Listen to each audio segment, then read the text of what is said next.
Yo creo que vamos a tocar un tema que es muy importante. Y lo importante es que la diabetes es una enfermedad que ya es de las enfermedades más frecuentes en el mundo. Es una enfermedad que está catalogada como de epidemia.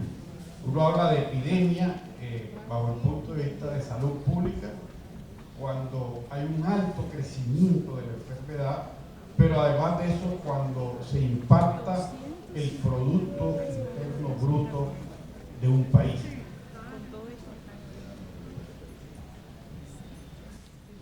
La enfermedad diabética casi que acompaña a la diabetes. ¿Quiénes de acá se están viendo? Argemiro se me fue. Bueno, ¿quiénes de acá se están viendo la novela de Leandro Díaz? La mayoría levantaron la mano. Entonces, a pesar de que esta enfermedad es una pandemia, nosotros vemos que la importancia de su diagnóstico y del control, porque hablemos del control, significa que hay una esperanza. Y esa esperanza va con cada uno de ustedes. Es decir, en la medida que transcurren los años, y sobre todo en los últimos 10 años, se han dado los avances más significativos, tanto en el diagnóstico como en el tratamiento, que evitan que hoy tanta gente esté llegando a diálisis. Colombia es un país que tiene 1 de cada 10 personas tienen un problema renal. Nosotros acá estamos chequeando cuál es la prevalencia global de la diabetes, y ustedes ven de que no hay un país en el mundo que no tenga un alto crecimiento de la enfermedad diabética. Casi que 500 millones de personas en el mundo están con diabetes. Pero si nosotros nos vamos a Latinoamérica y nos vamos a Colombia, esa prevalencia todavía es un poco mayor. Y esto se debe a varios factores, porque uno pudiera decir, pero ¿por qué la diabetes o por qué la enfermedad renal diabética es más frecuente en Colombia, por ejemplo, comparado con los gringos o con los Estados Unidos? Pues los gringos son todos gordos, ustedes los ven. Porque estas enfermedades que tienen un componente autoinmunitario, que tienen un componente genético y que tienen un componente ambiental, están afectando más a los países pobres. Por esto nosotros podemos decir de que la diabetes es una enfermedad que es más frecuente en nuestro país.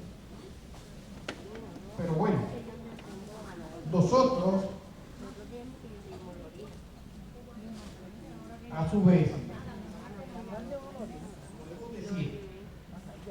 que a pesar de que en Sudamérica, en Centroamérica y en Colombia casi que el 8% de la población tiene diabetes, y que Brasil, por ejemplo, tiene el mayor número de casos, pero fíjense ustedes que Colombia sigue muy de cerca al Brasil. Y en Colombia, lo que estamos chequeando en Colombia es que es la causa más frecuente de enfermedad renal terminal. Entonces, yo les haría a ustedes una pregunta. A ustedes conocen, me gustaría que levantaran la mano, que con unas pruebas que no pasan de 2.000 pesos y que hoy se han hecho mucho acá, todos los que se han acercado a los stands, nosotros podemos saber si la diabetes ha afectado el riñón. Me gustaría que alguien levantara la mano y dijera, bueno, ¿cuáles son las pruebas que usted conoce?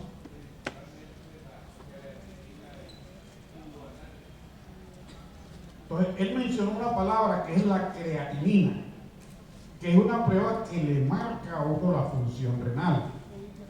Les haría una pregunta, levanten la mano quienes de los que están acá en esta sala se han hecho una creatinina en este año. menos de la mitad. En control. Te toman tu examen. Pero bueno, para que la creatinina se eleve, ya se requiere que la persona tenga insuficiencia renal. De pronto ustedes van más donde los oftalmólogos, y los oftalmólogos le dicen: oye, usted tiene una retinopatía. Cuando la persona tiene una retinopatía, un daño en la retina, o cuando la creatinina se eleva, ya han pasado por lo regular más de 10 años de la persona tener diabetes y tener un mal control de su diabetes. Es decir, que la creatinina es una prueba que se debe hacer, sin embargo la creatinina es una prueba tardía. El examen es la presencia de las proteínas en la orina, o sea, hacer la microalbuminuria y hacer la albúmina sérica. Entonces, ¿qué pasa? De que entre los primeros 10 años es que más debemos estar chequeando la creatinina, pero también hacer las proteínas en la orina. En segundo lugar, nosotros conocemos ya hoy en día se conoce de que hay algunos factores que predisponen al paciente a daño renal, pero no solamente a daño renal, sino a daño cerebral, cardíaco, porque recuerde que la diabetes es una enfermedad que afecta el endotelio, ella afecta los pequeños vasos sanguíneos, y por lo regular el daño puede ir sobre varios órganos, como el cerebro, el corazón, el riñón. Entonces, esos factores que son los que les van a permitir a ustedes tener éxito y que tenemos que tener bien controlado y debemos conocerlo. Antes uno esto no lo hablaba con los pacientes. O sea, antes nosotros no le decíamos al paciente cuál es la enfermedad que tiene, cómo prevenirla, pero resulta que hoy en día con toda la tecnología, con el internet, escuchando en los noticieros, en las emisoras, cada día los pacientes son más estudiosos, incluso hay pacientes que son más estudiosos, que leen más que algunos médicos. Hipertensión. Le voy a preguntar aquí a alguien que no haya respondido, ¿cuál es la meta de su presión arterial? Vamos a ver, señora, usted. ¿Cuál debe ser su presión arterial ideal?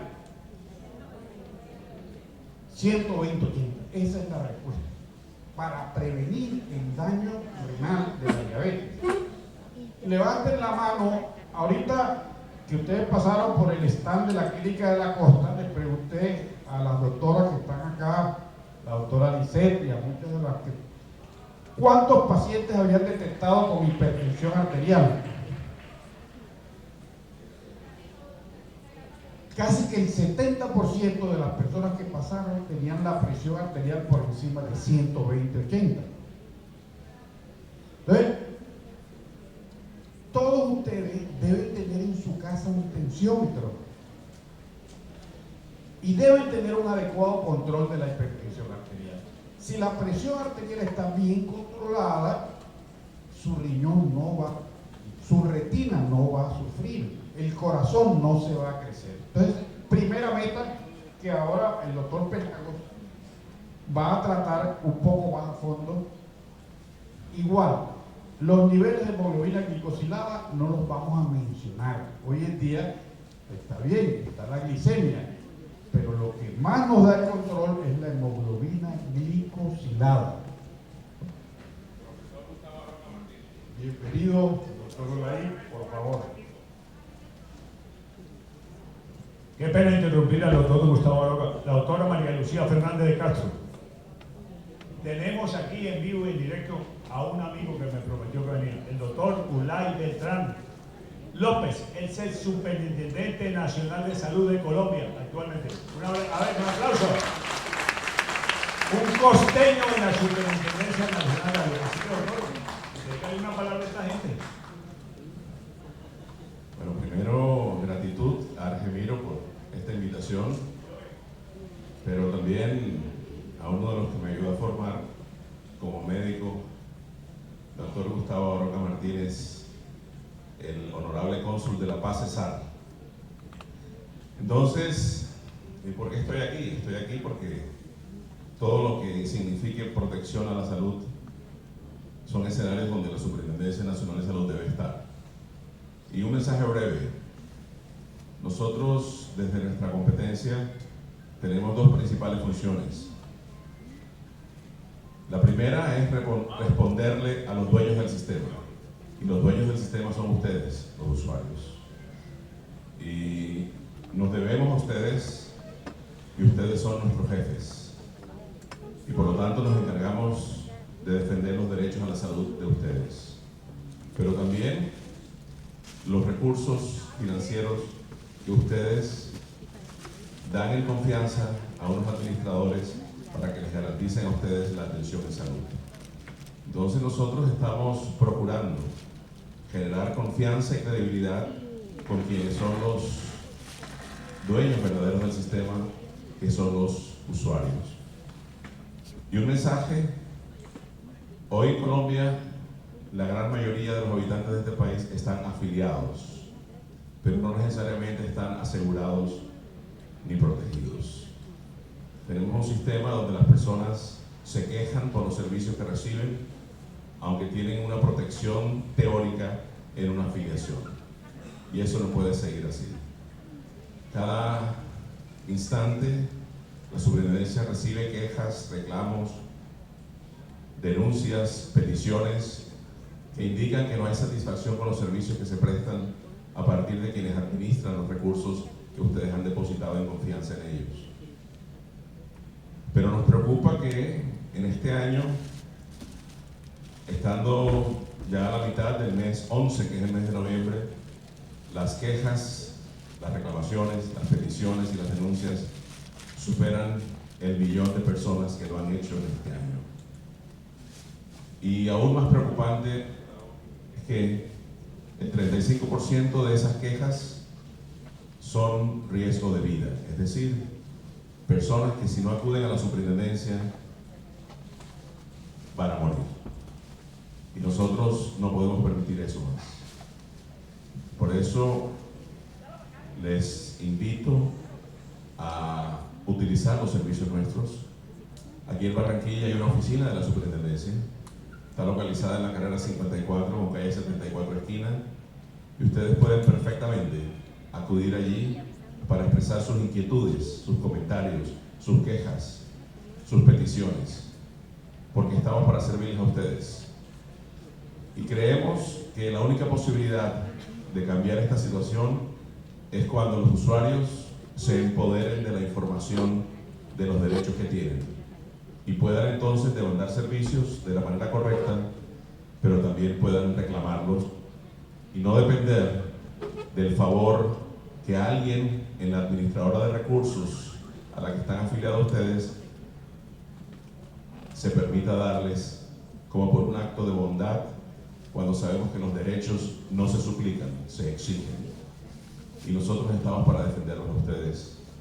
Y más cuando son personas que de una u otra forma ya tienen unas enfermedades de carácter crónico que recién requieren acompañamiento permanente en lo que es vigilancia médica y también complemento de medicamentos y eventualmente de terapias complementarias. El mensaje final es: siéntanse seguros que hay una entidad que no solamente existe, sino que funciona y que se coloca a disposición de ustedes para que tengan un escenario donde puedan generar cualquier información de insatisfacción para poder reivindicarlos a ustedes como los dueños del sistema, pero también para otorgarles los servicios, las atenciones, los procedimientos, tanto diagnósticos como terapéuticos, ambulatorios, hospitalarios, para efectos de garantizar la atención en salud a ustedes y sus familias. Y seguiremos haciendo esto hasta cuando la dignidad y el respeto al derecho a la salud se vuelvan costumbre en este país y dejen de ser un discurso o una retórica. Muchas gracias y sigan acumulando conocimiento a partir de un maestro Gustavo, además de ser mi amigo, fue mi profesor, tanto en el proceso académico desde sexto semestre de medicina, también lo tuve como mi coordinador de internado. Entonces es una persona que no solamente me complace en verla, sino cada vez que lo veo le expreso gratitud pública porque ayudó a formar a una persona y le enseñó a salvar vidas. Pues gracias, Gustavo.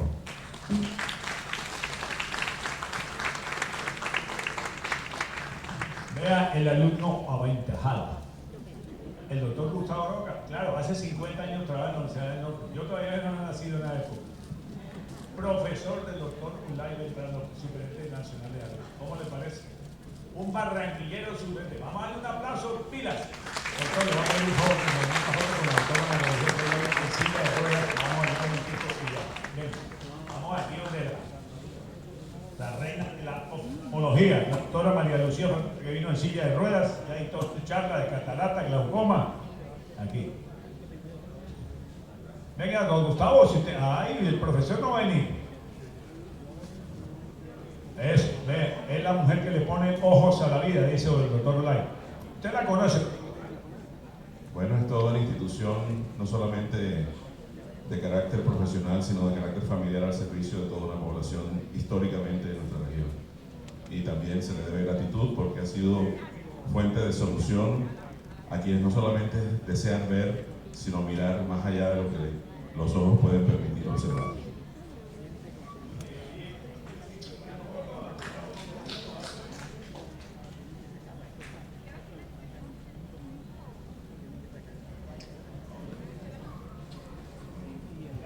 La doctora María Lucía Fernández Castro es hija de uno de los más famosos y grandes doctores, Jaime Fernández de Castro. Imagínate tú, casi nada. Bueno, seguimos en la charla con el doctor Gustavo Aroca. Las gracias a la doctora María Lucía. Aquí. Bueno, un honor haber tenido al doctor Ulay Beltrán.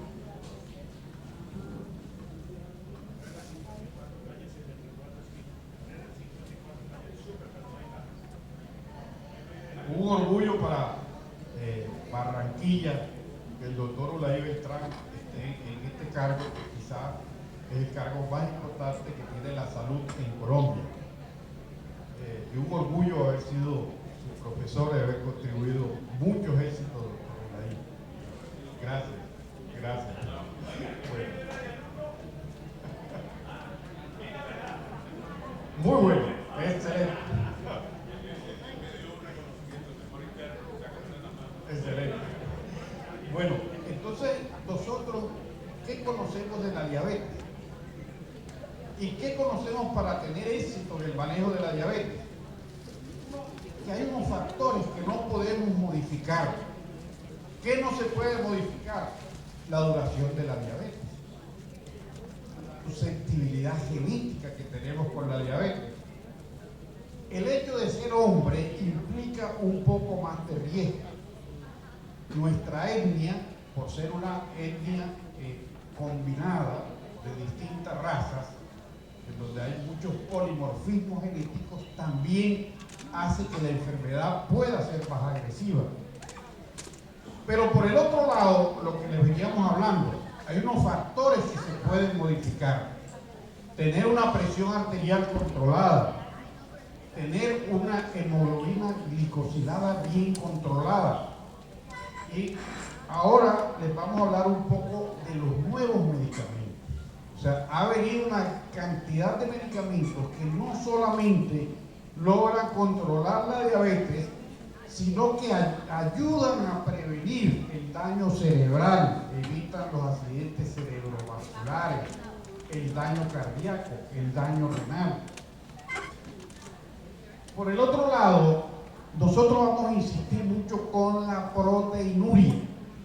Yo quiero que todos ustedes se vayan hoy sabiendo qué es proteinuria y cómo, si nosotros logramos detectar la proteinuria, va a cambiar la manera como ustedes van a ser tratados. En segundo lugar, el tabaco está abolido. En tercer lugar, vamos a hablar de medicamentos que ayudan a proteger al riñón. Dentro de estos, seguramente muchos de ustedes están tomando drogas como el iversartán, el losartán o muchos medicamentos que son más específicos. Y la presencia del colesterol elevado.